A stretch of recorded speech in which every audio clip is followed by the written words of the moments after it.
Watch this. One prompt, and an autonomous coding agent read an entire repository on its own. It found a bug that survived 3 rounds of code review.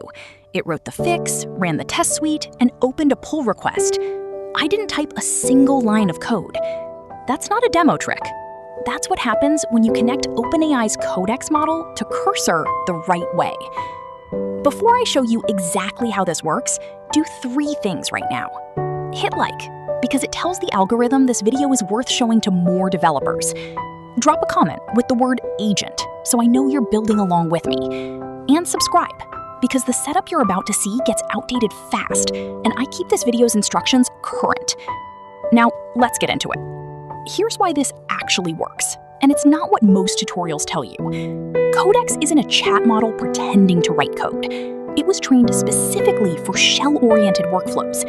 Instead of relying on a huge list of custom tools, it searches, reads, and edits files the way a developer would from a terminal. Cursor's team rebuilt their internal tool names to match shell equivalents, things like ripgrep instead of a generic search function. That single change made the model call tools correctly far more often, because it's finally speaking the language it was trained on. On top of that, Cursor runs everything inside a sandbox. The agent can't touch files outside your project or make network calls you didn't approve. So you get an agent that thinks like a terminal power user, but operates inside guardrails. That combination, shell-native reasoning plus sandboxing, is the entire reason this feels different from autocomplete. Let's set it up. There were 2 real ways to get Codex working inside Cursor, and you should know both because they solve different problems. The first method is the native model connection. Open Cursor, go to Settings, then Models. You'll see a field for adding a custom API key. Paste in an OpenAI API key generated from your OpenAI account's API keys dashboard. Save it, and the Codex family models now show up in your model dropdown inside the chat panel. Open the chat with the agent shortcut, click the model selector at the bottom, and pick the Codex model instead of the default. This method is fast, and it's the one to use if you already have OpenAI API credits sitting unused. The second method is heavier, but more powerful. Instead of installing just the model, you install the Codex extension itself, and you install the Codex CLI locally through NPM. This gives you the full Codex agent experience, not just the underlying model wired into Cursor's own agent loop. You authenticate either with a ChatGPT Pro login or with your API key.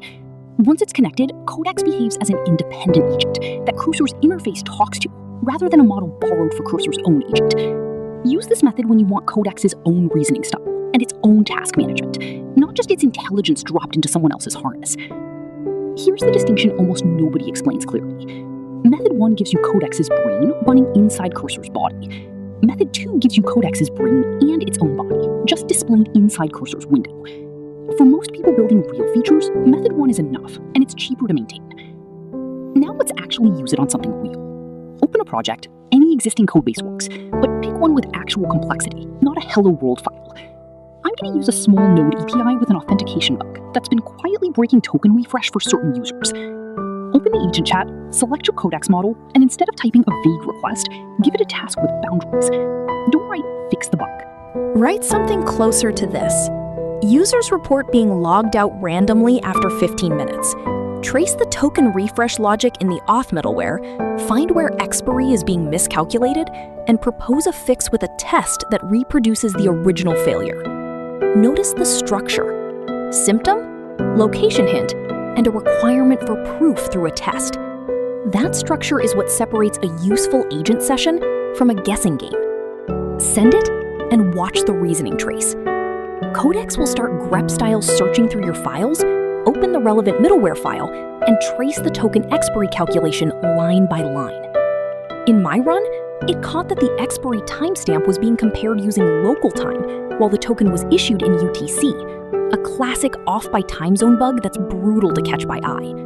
It rewrote the comparison, added a regression test, and ran the test suite automatically inside the sandbox to confirm the fix held. That's the entire workflow, and it took under 2 minutes of actual agent runtime.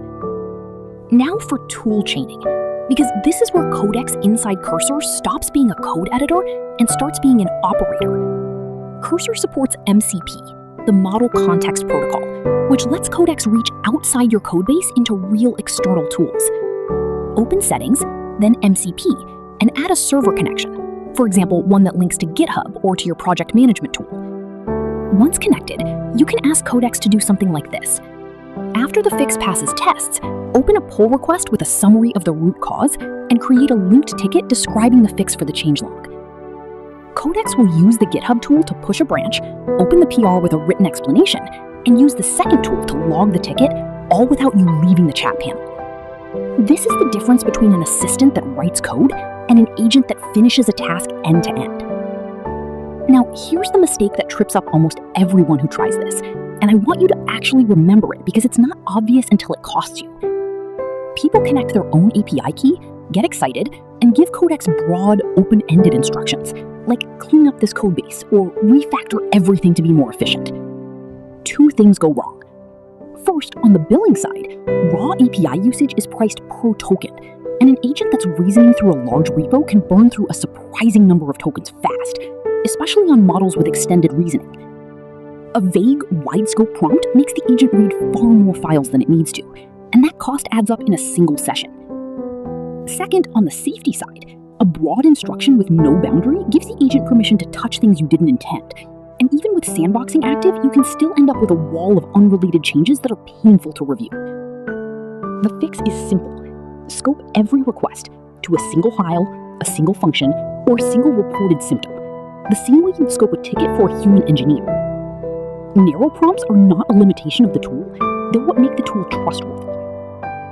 Here's the part most people never figure out on their own, so pay attention to this one. Codex performs dramatically better when you feed it constraints instead of freedom. Don't ask it to improve performance. Tell it, this function is called on every page load and takes 400 milliseconds.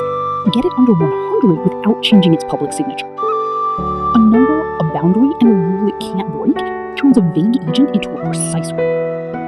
This single change in how you phrase instructions will do more for your results than any setting in Cursor's interface. I test new AI deals every week. If a new free method comes out, you'll see it here first. So that's the real setup, the real workflow, and the mistake that quietly wastes people's API budget without them noticing. If you build one thing this week using what you just watched, make it small.